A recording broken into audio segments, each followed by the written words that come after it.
Goon is a 2011 Canadian sports comedy film directed by Michael Dowse, written by Jay Baruchel and Evan Goldberg. It stars Sean William Scott, Liev Schreiber, Jay Baruchel, Alison Pill, and a bunch of other classic Canadian figures in the comedy world and character actors, perhaps most prominently Eugene Levy. Basically, the story centers around Doug Glatt, who is a kind of out of luck bouncer living in Massachusetts, Orangetown, Massachusetts, if I remember correctly. But he comes from a fairly successful family of doctors and professionals, so his failures in life has, kind of makes him the black sheep. However, he has the love and support of his dear friend Pat, played by Jay Baruchel. They go to a hockey game where Doug beats the crap out of a hockey player after Jay Baruchel's character antagonizes him, which gets him a spot on the team, which begins his unexpected and unusual role towards hockey greatness in a minor farm league in Canada. And did you see this film when it came out, Stephen? No, I actually saw it, I think on home video. I'm not much for movie theaters, but I love watching a good movie at home. And I think I watched it shortly after it became available. And as soon as I did, I'm like, this is fantastic. This movie is hilarious. It captures something so perfectly. There are so many scenes in this film where I'm like, I have seen that in person. I have done something like that with friends, or have a stupid story from a friend of a friend that something like this very similar happened. And it very much like captures the mystique of hockey without quite being a classic sports film. And I should, full disclosure, I am a bad Canadian. I am not really a hockey fan. But yeah, shock. J'accuse. But the funny thing is, I probably know more about hockey than most people just by dint of growing up and living in Canada. Yeah. If I'm in the same boat, though, I cannot describe the rules of cricket. How are you on rugby? Rugby, I got the broad strokes, but ask me any detailed rules, I won't know. I watched a rugby game a couple of weeks ago, and I didn't understand why certain things were happening. I just had to. I tried Wikipediaing it at the start of the game, but you just have to go with it after a while. Sorry for that diversion. It's not a diversion. It's we are from brother countries where you guys have rugby in a really intense way, and we have hockey in a really intense way. I think this film's great, and I think the thing that really pulls it together is shockingly skillful performances from the actors. And that might sound silly for like kind of a crude, silly comedy, but this is going to sound very odd, but Sean William Scott plays stupid in a perfect way in this film, where a lot of actors, when they're playing a character that's stupid, like it's just not believable. Like you've never met a person who is like this. But Doug Glatt is just a tongue-tied, kind of awkward, like he's not quick-witted, and I don't mean to put the guy down, because he's very scary with his fists, but he's just a guy with a big heart who like, yeah, maybe I don't have the perfect words to say, but he just like wears his feelings out on his sleeve, and he just is straightforward with people because it's who he is, and he's simple. Like he's a simple character, but it's very tangible how he works. And then you match that against Liev Schreiber, who just, I think, like steals a lot of way the back half of the film with his very intense performance and his like quiet dread almost that he brings to certain scenes. Like just he knows exactly what he's doing. And he looks like he has fun while he's being the bad guy, and he knows he's the bad guy. What did you think of the subplot with Eva and that character? Thinking about that in reflection, I'm a big fan of Alison Pill.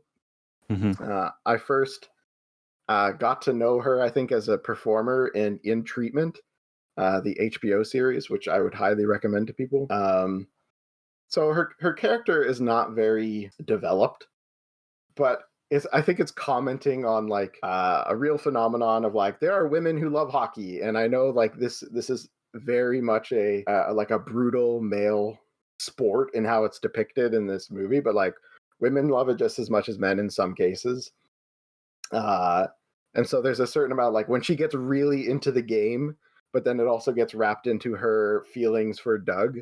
Like it's trite. Like it's believable to me, but I also understand like this is a fairly, I think it's like a 94-minute movie, so that there's not a lot of time to develop the romance. She's just kind of swept off her feet by this sweet guy who is also a hockey player. Yeah. And what about the parents? Doug obviously has a very troubled relationship with his parents, who are high achievers and expect big things from their kids. What did you think of that subplot and how it concluded? I think it is something very real, because like there's plenty of people, especially for this era of hockey, where parents did not approve of the violence and the like senselessness. So it's kind of a funny thing where the film comes out in 2011, and this is essentially the complete end of the sort of hockey that this film celebrates, like the role of enforcers. So it's almost like the swan song to that entire concept. But I very much remember parents being very, or just people in general, like not liking hockey for the violence or the brutality that you could see. And it wasn't like other sports where like the hits are really hard, you see blood. It can be a rough and tumble game, and that was obviously not something people approved of. And I think the parents not approving of his choices, like, yeah, that fits with their story, and I think it kind of makes sense. Like, they don't come around and say, "Oh yes, now we love what you do," but it's not their story. It's also about like, to me, one of the core messages of the film is like, this is a man seeking purpose, and Doug finds purpose in his team, and like oddly, like a sort of honor in this low prestige, like it's not very fancy, like this isn't the big leagues, but he finds like a home and a purpose and a reason for being, and pride in his work and what he does. And his parents can't appreciate it because it's so divorced from what it is. But I think the message of the film is like everyone else around him sees what he's doing as something valuable. And I guess it's sort of about like there are different molds to success. You don't always have to follow the mold that's laid out for you. You can find meaning and purpose and triumph in other ways of living and being. I'm curious though, the teammates I found to be some of the funniest characters in the film, and add a lot of enjoyment and entertainment to the experience, as well as pathos, like their relationship to Doug. So I was wondering if you had any favorite teammates or any favorite moments with the team. The team is great, and I made a note when I was watching the film that the nicknames are perfect. The way they like spout nicknames, or like they abbreviate each other's last names, is like something I saw throughout my 20s, especially as like a man growing up in Canada. Every guy with a bit of a strange last name, you're going to chop off the last bit and put an IE or a Y at the end of it, and that's going to be his nickname until one of you gets too drunk to speak. Like, it's like there's a part of us like, this is very true to something I've experienced a lot. Side note again about Australia, we do the exact same thing. So there's obviously some kind of post-British colonial similarity there. It's because we're classless colonials. We're rejecting the formalism of our British masters, is what this is. Rebelling against the King's England by desiccating it. That's right. I love the captain. I think Ogilvy is his name, if I remember correctly. Just there's a few parts where his obvious alcoholism gets a little sad, but his his divorced dad energy is very funny.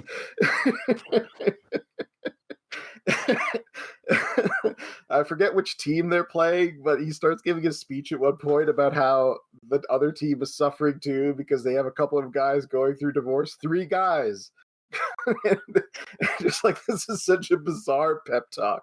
But, you know, one of the messages that was probably the biggest laugh of me is that, but also his hype man behind him just repeating everything he says, and he just shouts, "We're playing divorced men." Yeah, that's right. 3 guys. Yeah. I think Stevie is his name, and the guy, the hype man is actually like Stevenson, I think is his last name. They call him Stevie. He was great. Which again is perfect Canadianism there. That guy is a great, like, perfect accent piece to that character.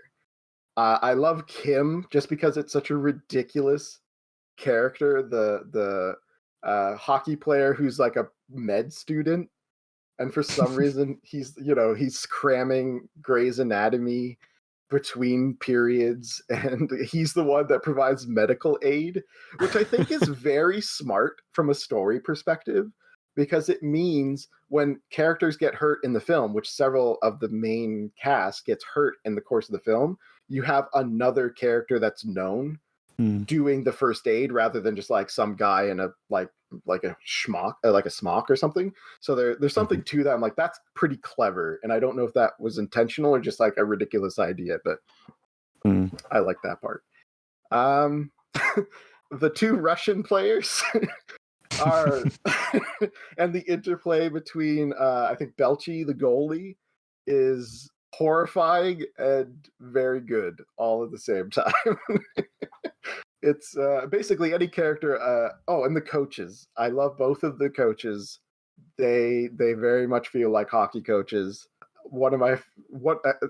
This film is also blessed with like lots of little jokes that I don't know if they're improvised or if someone just got really weird. But like the scene when Doug gets promoted into the farm league, the coach who meets with him, which is also I think a very prominent Canadian character actor whose name escapes me, is drawing a sketch of a wolf, and at the end of the scene he gifts the sketch of the wolf to Doug for no reason at all that I can think of. It doesn't come back. There's not like, oh, you have to have the spirit of the wolf in you, Doug. Like, no, it's just a thing that happens in the film. Yeah, you're right. That must have been improvised. That makes no sense to write that into the script. But there's so many little aside jokes like that. I had to wonder. It's like this. There's too many like good little bits in it. That like, they're impossible to name. It's just like that was 1 second. Someone just made one little comment. It's like, oh, okay, here we go. The second time and third time around, you really catch them, and it's wonderful. The other main teammate is Xavier LaFlame, the kind of bad boy of the team. What do you think of him? Is that a common like caricature in ice hockey? Oh, don't call it ice hockey, Duncan. Come on. What do I call it? It's hockey. Oh, sorry. Okay. What do you call the other type of hockey? Dry hockey? Don't. Who plays other hockey? I mean, I think the other tangent. I think field hockey has never taken off in Canada because we have lacrosse. So, like, why would you play field hockey? And lacrosse is technically not Canada's national sport. So, right. Yeah. There's that. So there's only hockey. Okay. So I think Xavier LaFlamme is an interesting character because I think he kind of combines a couple of archetypes in hockey as a sport. The funny thing is, hockey is not very famous for having like playboy rock star players. It tends to lean towards being a more modest game in general. At least that's like culturally how it comes across, right? And I think some of that is because like a lot of hockey players, they come from small towns or like little communities.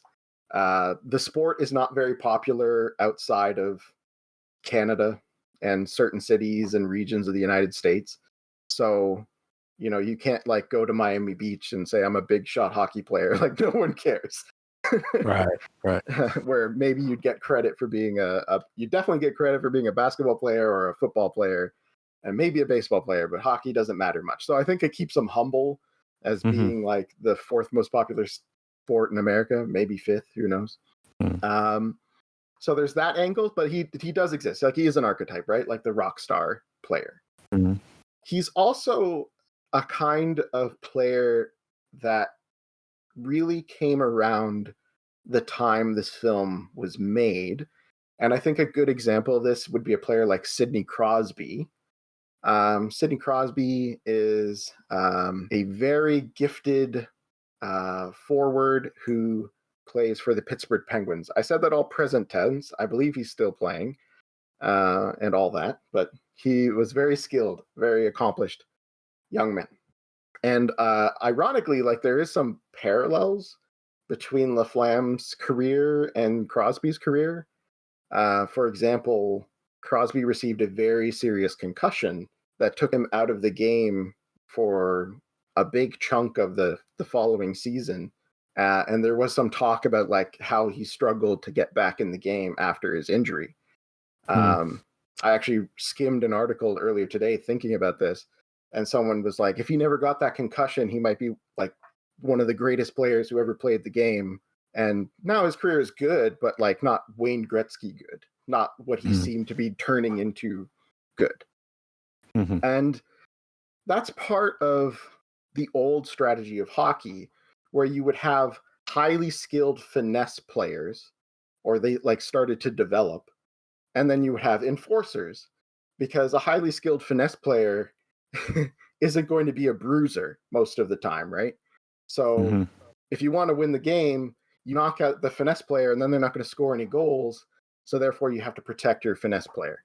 And I think that's definitely like an element of hockey that existed until like essentially the period right before and right after this film, when the NHL worked very hard to like eliminate fighting from the sport as much as possible. I guess my last question is, watching this film, the fights are very entertaining, and it's fascinating to watch the kind of the bloodlust and the excitement in the crowd's eyes, which is not an emotion I necessarily associate with Canadians. So I'm curious, what do you think is the attraction of ice hockey, and in particular, of hockey, and in particular the blood on the ice and the clashes between the players? That's a really good question. And I think Canadians are often called like the very nice, very polite people, but obviously like we're all human beings, right? And like Canada is also a very like rough and ready country in general, right? I think a lot of what this film shines a light on here, as well as like a lot of our kind of lower class comedies, like say Trailer Park Boys or the film Fubar or Letterkenny, is kind of like blue collar guys. They drink beer, they play hard, and they work hard, and they fight hard. And like that's like a part of the Canadian identity as well. Like salt of the earth people who like to get the blood up at the game. And like passions are very high in hockey as well. Like people love hockey, and probably like the best thing to compare it to would be like there are definitely elements in Canadian hockey fandom that are similar to, though not as extreme as, like soccer hooligans and things like that. Like it is a very potent culture. And Canada's a complex place. We're not all just soft and lovely people. There's a little bit of the ice makes us hard, Duncan. And that's part of it as well. And I think another aspect of it is like the game of hockey itself is pretty intense. Like it's very fast.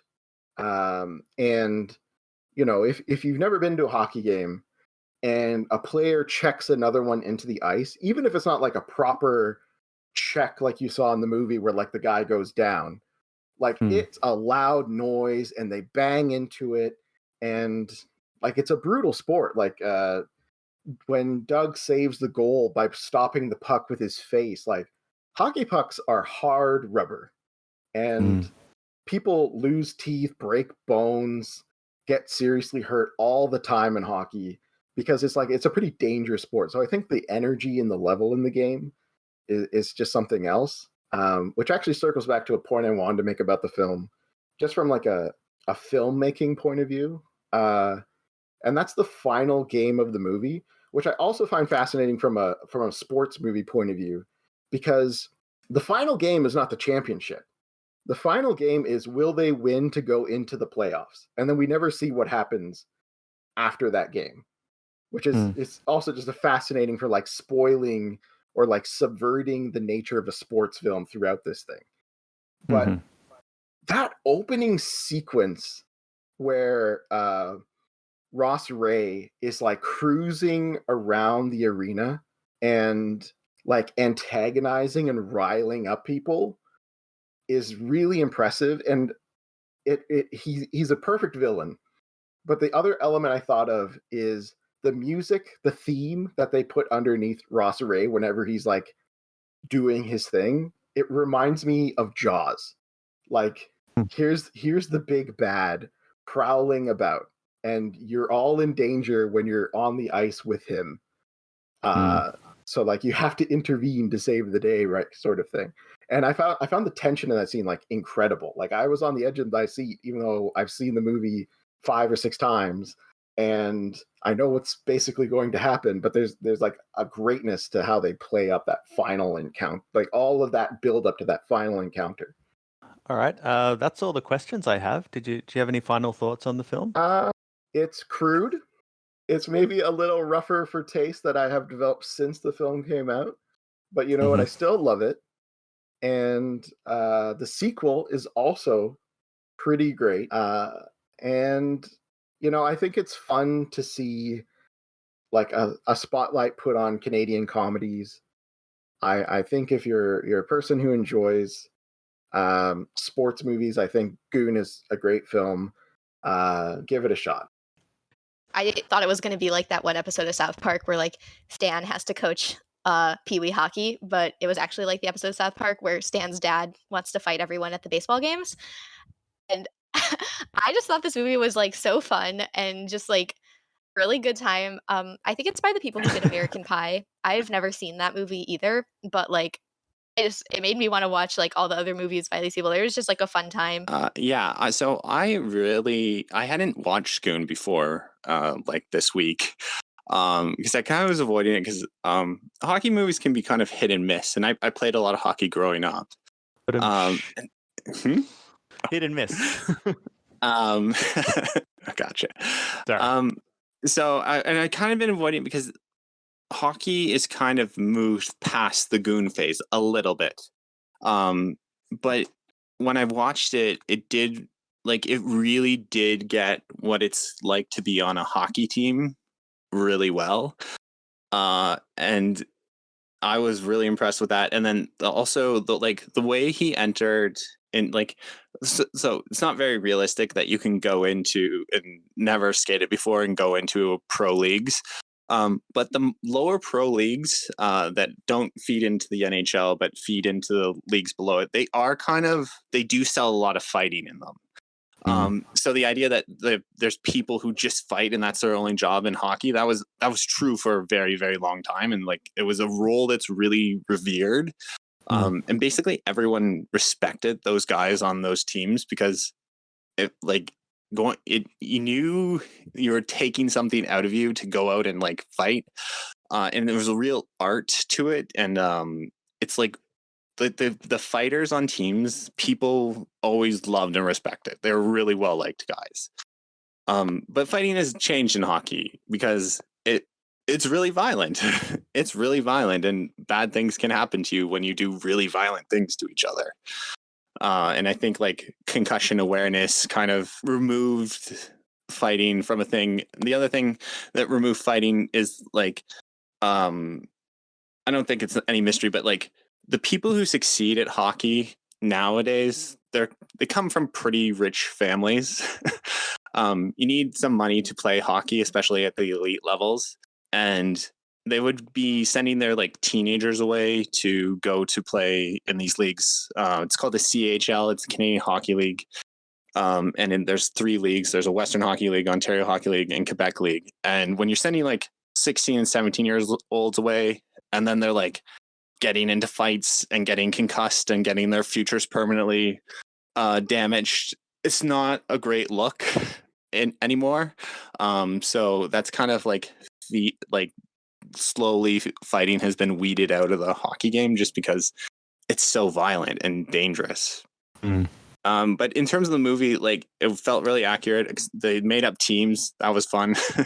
And then one other thing I noticed, like, they had to make the characters, I feel like they made the characters American to try to sell the movie more to American audiences.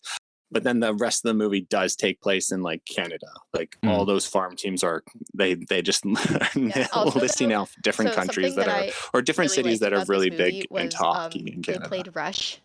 Like the soundtrack to this movie was really good, and they played Rush, and I love Rush, and they were in Halifax, and that's where SJLee is from, and that just made me really happy. And then like also this like I knew it wasn't going to happen because this movie is from like 2011, but they were like really hardcore like promoting that lead guy and the French Canadian guy, I think his name was Xavier, like were gonna kiss. And I really thought he was gonna dump that girl who I think was the drummer from Scott Pilgrim, and they were gonna get together because it was like really hardcore, like coded that was what gonna happen. But then I was like, no, this movie's from 2011, that wouldn't happen. But maybe if it was made now, it would. Or Sean William Scott and Liv Schreiber finally, follow through and make out on the I was ice, watching this with which is what all the battering some friends, is about in the and first place. one of them, I don't know if you guys watch anime, but one of them was like, "Oh, so this is just live action Yuri on Ice," and that was kind of what it felt like, except they didn't kiss at the end. Yeah. No, I love this movie. I'd seen it ages ago, and it was just as good the second time around. Just combines so many amazing elements. It's a great sports movie. It's a great action movie. It's really well shot. Just the fight scenes, the skating scenes are really exciting, and it is absolutely hilarious. There are so many funny lines. The teammates are hilarious. Sean William Scott is really good in this role. I feel like he's been typecast as the Stifler role from American Pie, but he plays a very likable, sympathetic protagonist in this film. You really root for him. As he says, he just wants to protect people. His parents are disappointed with him. He just wants to make them proud. But I guess his journey, like Scott Pilgrim, is like getting self-respect, not trying to get the approval of others. And it was both hilarious and heartwarming. The only thing I didn't like about this movie was which is a really hard combination to get. I don't remember her name, Eva. Her whole character was like she cheated on her boyfriend with Doug, and then they got together. And I was like, that's the biggest red flag I've ever seen in my life. They shouldn't have gotten together. It's pretty accurate though. I don't exactly know what the point of her character is, because she doesn't. Yeah, like their relationship doesn't. It kind of comes and goes. Like she just disappears for half an hour and then she comes back. Other than to show like a fervor and the fandom around ice hockey and the violence, how exciting it is to a lot of people, and to give to help Doug's character grow. But her as a character didn't seem like much was happening.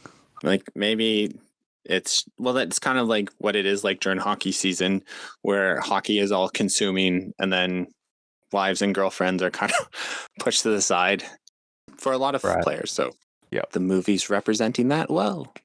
One question I had in general, what is the Canadian love of ice hockey, and especially the fighting in ice hockey? Because I think this film depicts that really well, that a lot of the fans are coming there just for the blood, just for the carnage. So it gives it almost like this modern day gladiator feel. What in particular do you think Canadians love about that? Well, I think that it comes from like hockey was huge in Canada in like the 50s and 60s because it was kind of the only thing that was going on. And our winters are brutal in a lot of places and for a very long time. So hockey's kind of the only thing to get you through the winter. And then it's hard to explain what culture was in Canada without talking about Don Cherry, who was a Canadian commentator. And he used to put out these videos called Rock'em Sock'em videos. Mm-hmm. And so every year he'd release a new one and it would feature like big hits and big fights. And so you would like watch these movies and see this and get really excited. It's because you're like filming a fight, right? And fights can be really exciting. And if you don't deal with the aftermath of a fight, it's very exciting to watch on TV. And then people who would play hockey would watch these movies and then they'd get into it. And so there's a huge fighting culture within hockey where when you're growing up, like there was just fights that would happen when you're like 12 or 13 and then in later teen years. And then obviously it mirrors it in the pros for a long time. And I don't know what it is, but it was, I think just fights were exciting. It was something that was happening on the ice. And when you play, like you get really intense emotions in hockey, your adrenaline's going, and then win or lose, if you like, people take motivation from the fight if they win or lose. Like it's just that someone's so amped up that they were fighting, then your team kind of afterwards will say they drew energy from the fact that you even fought, because it is kind of hard to go out and fight. Because you're going out and throwing punches on and people break their hands, that lose teeth all the time in these fights. So it is physically taxing. Yeah, well, the way it's shown in the film looks incredibly taxing. Like they're breaking bones, they're losing teeth. There's blood, gouts and gouts of blood spilling out onto the ice. And that one scene where Doug manages to block the final shot, and all the other players are basically whacking the stick and chip shards of ice into his face. One of them puts a blade on his ankle. Like it's incredibly violent and dangerous. Yeah, that's really dirty. Yeah. It's really frowned upon. I loved like how like Doug was like Jewish, and so whenever we're doing anything Jewish, it was just kind of like his like Eugene Levy and I forget who played the mom, but they were just like so like they just reminded me of my grandparents so much, and like I just thought that was like it was like funny to me, as like anything that is like very like North American Jewish like nebbishiness is just like always appealing to me. That kind of stuff, like when the guy's like yarmulke flew away because he didn't have like a clip in it and stuff, like I was like what are you doing? You always put a clip in your yarmulke, like come on. the team trash talking to the goalies are so weird. That was my favorite part. That was really funny. And that rang really true too. Like some people are so good at trash talking in hockey. Not a skill I had. But boy, you can make you feel really bad about yourself really quickly. I enjoyed some of the lines of the commentator. I think after the very poor rendition of the Canadian anthem, he says like that was borderline treason. And apparently this film took a lot of inspiration from a film I've never seen from 1977 called Slapshot. Have you guys seen that one? Oh, yes. That was a classic Canadian or a classic hockey movie. It is worth checking out. Yeah, I would say watching it once. A lot of hockey movies take inspiration from Slapshot. This is like so not necessary, but so my favorite movie is How to Train Your Dragon, and I did not realize that the best friend in this movie was the voice of Hiccup in How to Train Your Dragon. And so when I learned that, and then I was like, wow, he said fuck a lot, and he's in How to Train Your Dragon, and that's a kid's movie. That was just like really funny to me. Yeah, who is from Canada and who wrote this film, but is playing a very thick accented Bostonian. Yeah, I think it was notable that they tried to make a whole bunch of Canadian actors American. I feel like that was definitely to try to sell it to an American audience. And pay back for all the Canadians who have to run an American accent.